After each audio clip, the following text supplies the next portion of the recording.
Rational therapy, or rational emotive therapy, also called RT for short, is based on several fundamental propositions or hypotheses. And the first of these is that the past is not crucial in a person's life. The past affects him a good deal, but he affects himself much more than the past affects him. Because no matter what he has learned during his historical development, the only reason why these things that have happened to him and that have been told to him affect him today is because he is still re-indoctrinating himself with the same philosophies of life, the same values that he usually imbibed and taught himself to early in his childhood. So we stick largely in the present in rational emotive psychotherapy rather than in the past. And we believe that today the individual experiences negative emotions, self-defeating behavior, inefficiencies, because he now is indoctrinating himself with what we call simple exclamatory sentences, which involve ideas. Human beings can tell themselves ideas in all kinds of languages, in pictures, in sign languages, in nonverbal expression, in math, for example, but they normally speak to themselves in simple English, if English is their native tongue. And when they talk to themselves in an irrational or an illogical way, then they literally create their negative feelings or emotions and the behavior that follows therefrom. Now, just to give an example, the individual usually tells himself when he's upset, first a sane sentence and then an insane sentence. The sane sentence is something along the order of, I don't like the thing that I've done. I dislike my own behavior. And that would be fine, but unfortunately he follows it with an insane sentence which says to himself, and because I don't like my behavior, I am a louse, I am worthless, I am a no-goodnik. And this thoroughly insane sentence, which is a sentence of faith unfounded on fact, which has no empirical reference, which is a kind of superstitious or dogmatically religious system, creates what we call his anxiety, and through his anxiety, his depression, his guilt, his other forms of self-defeatism.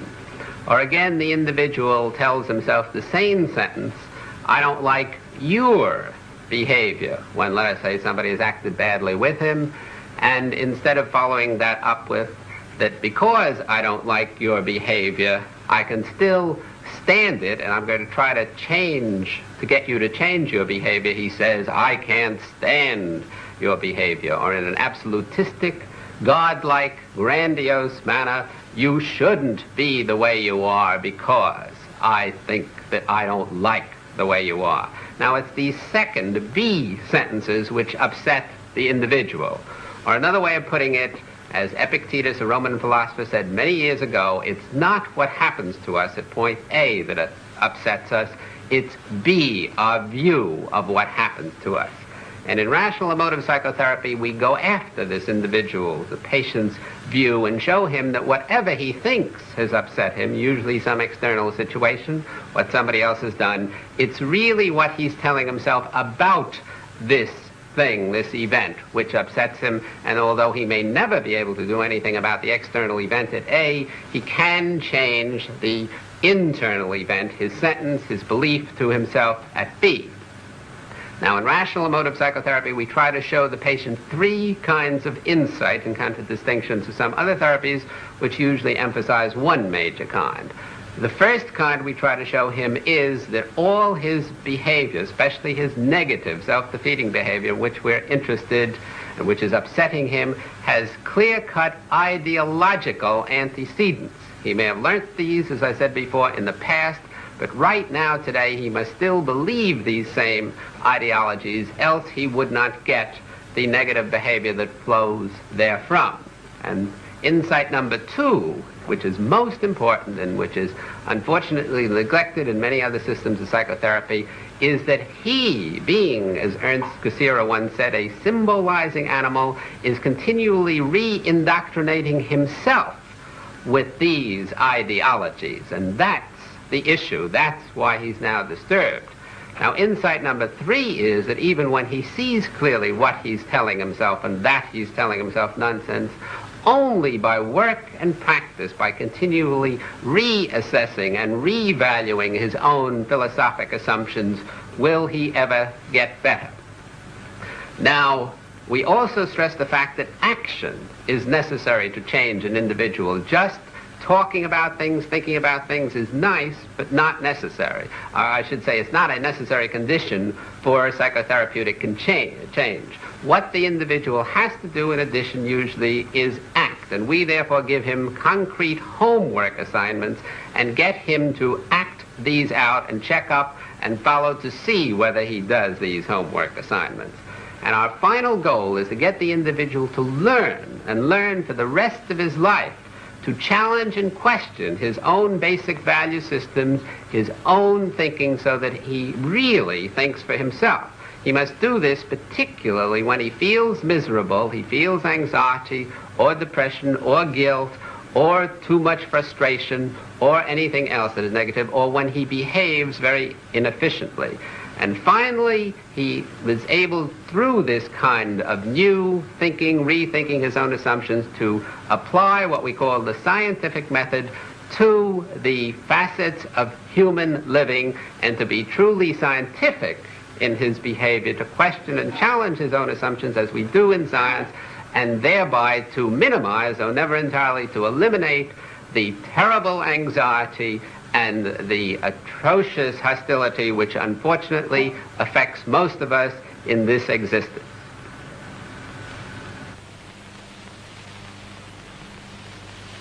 Hello, Gloria. I'm Dr. Ellis. You want to Dr. Ellis. Be seated, please? Mm-hmm. Well, would you like to tell me what's bothering you most? Yeah. I think the things that I'd like to talk to you the most about are adjusting to my single life. Mostly men, I guess. As a matter of fact, I don't know if I'm doing the wrong thing, but I'm going to refer to your book anyway, because this is what I'm impressed with, the book about the Intelligent Woman's Guide to Manhunting. Yeah. I tried to follow it, and I believe in it. This is why it's so fun reading your book, because I'm not much of a reader, but I sort of believe the same way you do. But then I've got a problem in this area. The men that I'm attracted to, or the type of man I'd like to become closely involved with, I can't seem to meet, or I get too shy with, or something that it just doesn't click. The men I seem to be dating nowadays are the ones that I don't respect much, the ones I don't enjoy much, that seem blip and uninteresting. Well, and I don't know if it's something about me or what, because I really do want to meet this kind of man. Well, let's talk a little about your shyness. Let's suppose you meet somebody whom you consider eligible, that you might like. Now, let's see if we can get at the source of your shyness, just what you're telling yourself to create this. You meet this man and you feel shy, embarrassed? Yes, but I don't usually show that. I usually act flip right back. Yeah. I act like the other men act to me, as a matter of fact. I act flip. I don't seem near as intelligent. I act like a typical dumb blonde. I'm just not myself with him. I'm more on at ease. Yes. Well, as you probably know from manhunting, I believe that people only get emotions such as negative emotions of shyness, embarrassment, shame, because they tell themselves something in simple exclamatory sentences. Now, let's try to find out what you're telling yourself. You're meeting this individual. Now, what do you think you're saying to yourself before you get flipped? I know what it is, that I don't stand up to his expectations. I'm not quite enough for him. He's superior to me. Although I want this type of man, I'm afraid I won't have enough to attract him. Well, that's the first part of the sentence, and that might be a true one, because maybe he could be superior to you in some ways. Maybe he wouldn't be attracted to you, but that would never upset you if you were only saying that. I think he may be superior to me. Now, you're adding a second sentence to that, which is, if this is so, that would be awful. Well, not quite so extreme as that, because I've thought about that, too. It's usually, I've missed my chance again, because when I want to if I want to show the very best of myself, because I think I have self-confidence that I have enough to offer. Yeah. But when I get afraid like that, then I show all the bad qualities. I'm flip, I'm then I'm so much on the defensive that I can't show my good qualities. And it's like I missed my chance again. There was a good opportunity to be close to this man, and I loused it up again. All right, but even let's suppose you're saying that, and I think you really are, but you must be saying something else too, because if you were just saying, hell, I missed my chance again, you'd say, all right, next time I'll take advantage of what I learned this time and do it a little better. Now, you still must be saying, if you feel shame, embarrassment, shyness, there's something pretty bad about your error in missing your chance again. I don't know if this follows in context of what you're saying, but the thing I do feel is that I get suspicious then. Am I the type of woman that will only appeal to the ones that are to not my type of guy anyway? Is there something wrong with me? Am I never going to find the kind of man I enjoy? I always seem to get the other ones.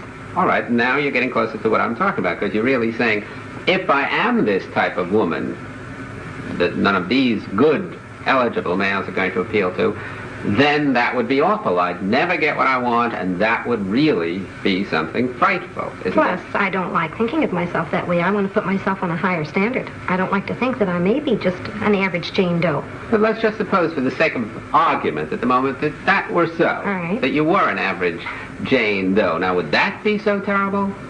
It would be inconvenient. It would be unpleasant. You wouldn't want it.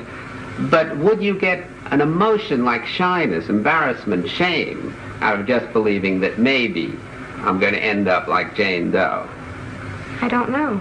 Well, I don't think you could, because you still would have to be saying on some level, as I think you've just said, and it would be very bad. It would be terrible. I would be a no-goodnik if I were just Well, plus, Jane Doe. I'd never get what I want. If I were just a Jane Doe, and if I'd have to accept it, I'd never get what I want, and I don't want to live the rest of my life with just icky men. Well, it's want not necessarily so that you'd never. You really mean your chances would be reduced, because we know some icky girls who get some splendid men, don't we? That's Yeah. right. You That's see, right. so you're generalizing there. You're saying it probably would be that I'd have a more difficult time, but then you're jumping to, therefore, I'd never get it all. You see Well- the catastrophizing there that you jump to. Yes, but it feels that way to me at the time. It seems like forever. That's right, but isn't that a vote of non-confidence in you? An essential vote Yes. of non-confidence? Yes.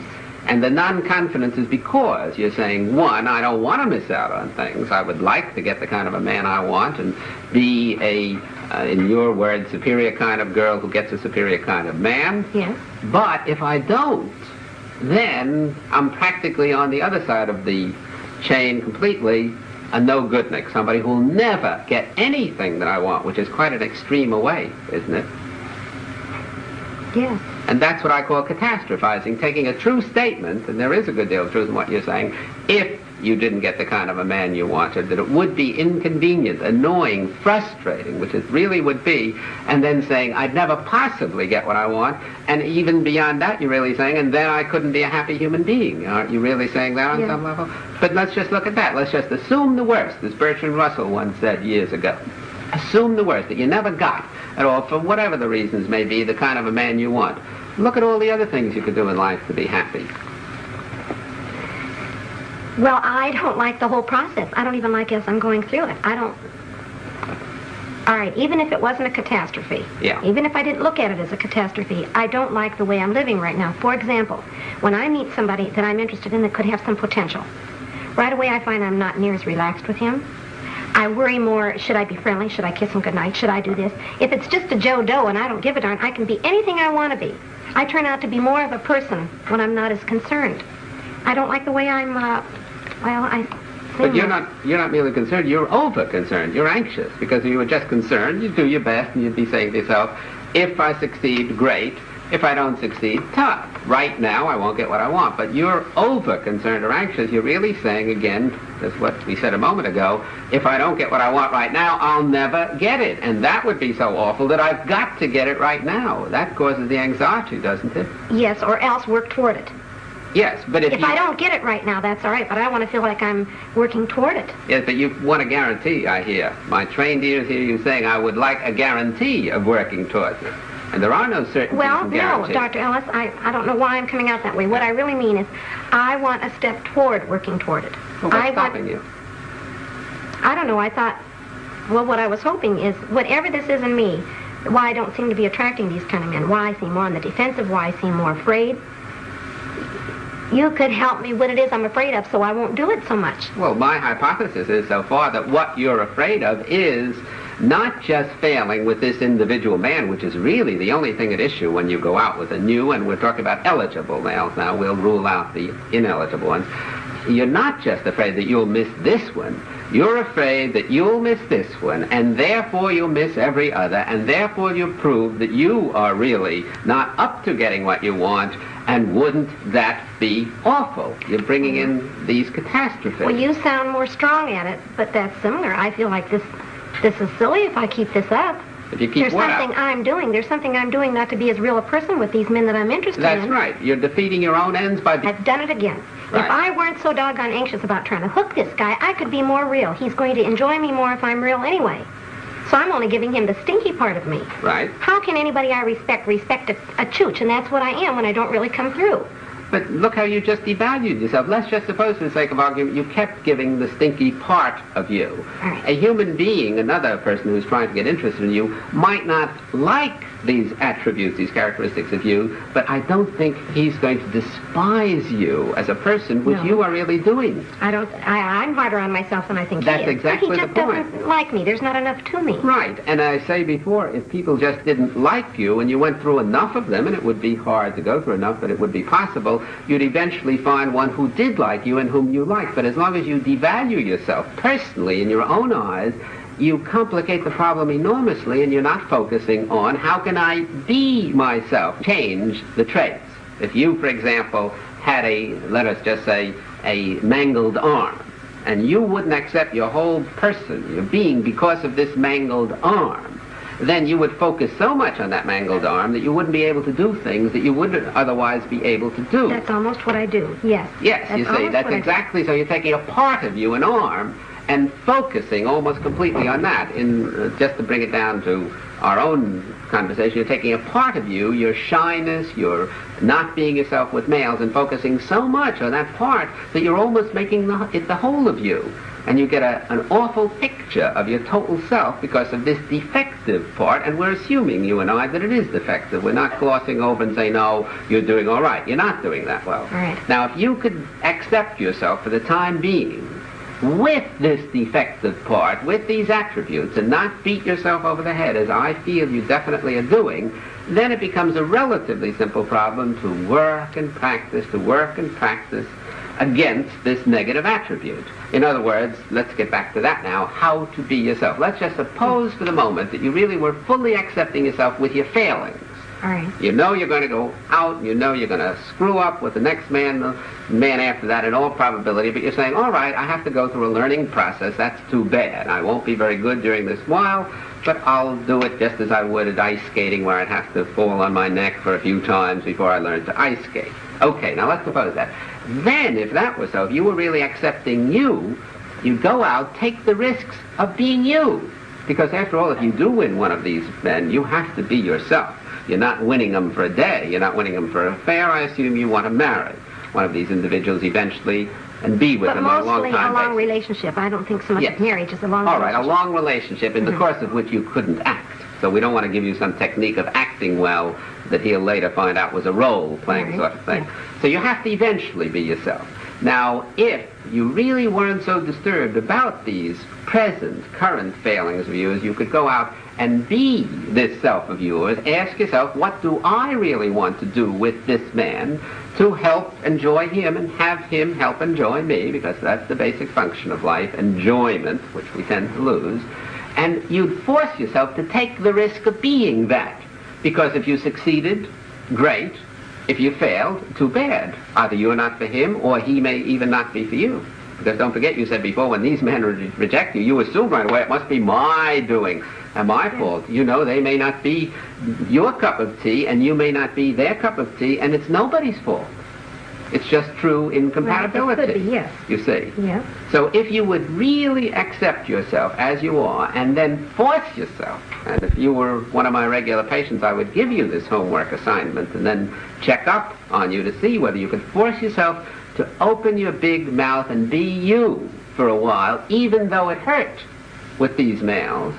you would find that A, you would start being yourself and gradually lopping off these inefficiencies, which incidentally are the result of not being you, but watching yourself from the outside while you're trying to be you, which is almost impossible, because you can't spy on yourself and still be yourself very well at the same time. No, but it would become like a habit.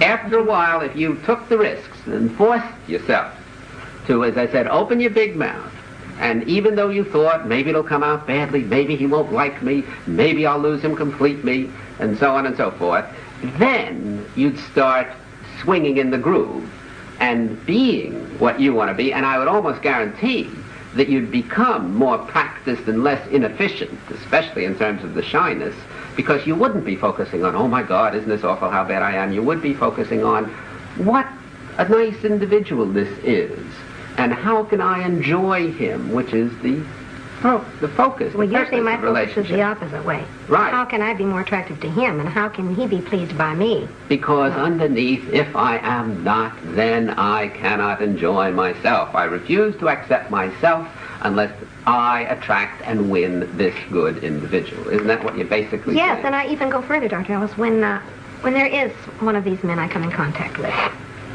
and I find that I want to cultivate more of a relationship. Well, if he accepts me and we're going along pretty great, I find myself constantly on the defensive, constantly watching the way I sit, not drinking too much, the whole time, instead of just relaxing and saying he'll either like me or he doesn't. In emotion psychotherapy, you're giving a very good illustration of why other directedness doesn't pay. Because if you really are defining yourself in terms of others' estimation of you, then even when you're ahead of the game and you're winning them, you have to be saying to yourself, will I win him today? Will I win him tomorrow? Will I keep winning him? And you're always focused on, am I doing the thing to please him? And you never are yourself. You never have a self. While if you're saying, what do I want to do in life? There must be some human beings who would like me the way I am. Let's see if this is one of those human beings. Then that's the only way, isn't it, that you can be. You see? Yeah. Now, we haven't got too much time now, so let's try to get it off on a constructive note of more concretely what you can do. You asked before where you can go, how you can meet new people. I'd say that, I don't know this particular area, but it's almost any place. If you could do what we are talking about, really take risks and focus on what you want out of life, and on the fact that it's going to take time, which unfortunately it does, and it is not awful, and you're not awful while it's taking that time, then you can leave yourself open unshyly to all kinds of new encounters. And these encounters can take place on buses, while waiting for a streetcar, if they have streetcars in this area, at cocktail parties, anywhere. You can talk to people who look eligible. You can ask your friends to get you eligible males, and so on. But the main thing is that you have to, A, like yourself while you're not doing badly, and B, not be intolerant against conditions which are bad. And I'm agreeing with you that they are. Now, as I said, I would give you, if you were a patient of mine, the homework assignment of deliberately, very deliberately going out and getting yourself into trouble. In other words, taking the most eligible males you can find at the moment and forcing yourself, risking yourself to be you. Are you saying even if it were like if I went into a doctor's office to start a conversation with him because he was attractive to me or he appealed to me? Right. I'd even go so far as to starting out a conversation with him, a personal one?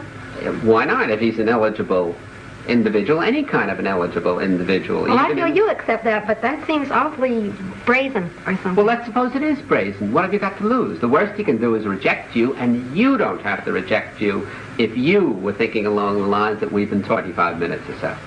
Oh, yeah. Now, can you try to do that? I think so. It sort of gives me a spurt to go out and see. You're right. That's all I can do is be rejected. Right. And that leaves you intact. It just leaves you, unfortunately, not for the moment, getting what you want. So you try the one you've already read, and I'll be very interested in finding out what happens. Oh, I'm excited about it. Well, it was certainly very nice meeting you, Gloria. Thank you, Doctor.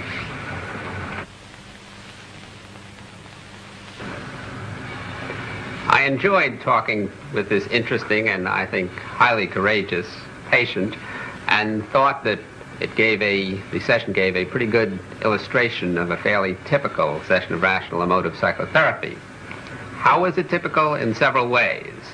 In the first place, I was able rather rapidly and quickly to get to some of what I think are the philosophic cores of the patient's disturbances, to show her that the reason she is feeling shy and ashamed and afraid in this instance is because, even though partially unwittingly, she is defining herself in a very negative way, or devaluing herself by blaming herself too much for imperfect behavior. Because perfectionism is the root of most human evils, and she was showing some fairly typical perfectionistic notions.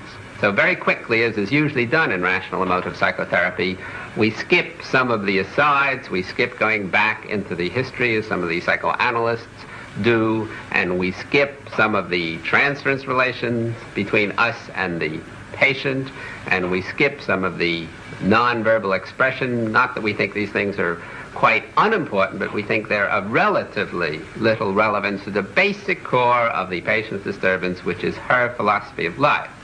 And typically, again, this patient showed both anxiety and low frustration tolerance, which most patients showed, and these were intertwined, and again, very usually, she was then beating herself over the head, blaming herself, condemning herself for feeling these kinds of feelings. Now, she did not see very clearly, at least I thought so at the beginning of the session, exactly what declarative sentences and exclamatory sentences she was telling herself to create these feelings, and I endeavored to show her some of these sentences and what could be done about it. And among other things, I also, though briefly, because this is just one brief session, tried to give her a homework assignment that she could go and get her teeth into and actively try to do, to de-propagandize herself by going out and taking risks, which normally up to now she hasn't been taking that much of. It's interesting to note that, again, quite typically in this session, although I was attacking fairly vigorously the patient's attitudes or philosophies, she did not feel an attack on her. She felt that I was supporting her, if anything, and she ended up, I thought, rather optimistically feeling that I had given her several ideas of what she could do in the future. Again, rather typically in this session, I kept persuading the patient and attacking her ideas and showing her that her philosophy of life not only was such and such, but that if she stuck to this kind of philosophy, she had to get negative and self-defeating results from it.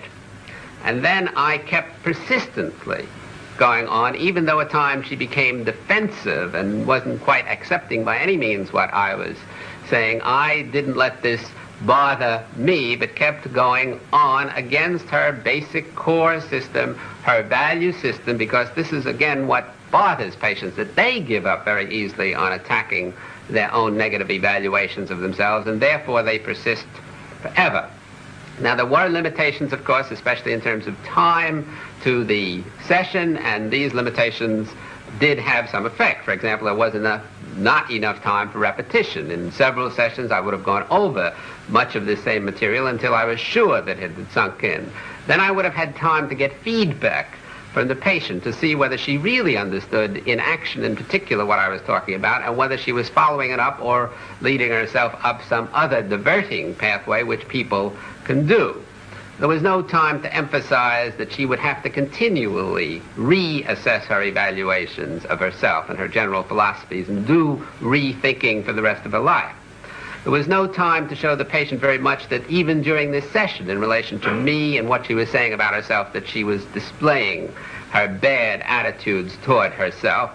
And finally, there was no occasion, of course, since this was an individual session, to see how she related specifically to other non-therapists, as she would in group therapy, and in the midst of this group situation to show her exactly what was going on and what she could do about it. But I do feel hopeful about the session and think that perhaps I was able at least to give the patient a few ideas which she could then go out and work on her own, because unless patients do work themselves with the material that we therapists give them in psychotherapy, nothing eventually happens. It isn't any magic that we have for them, but we can give them certain catalytic ideas and influences which then, if they work and practice at, will do them good for the rest of their lives.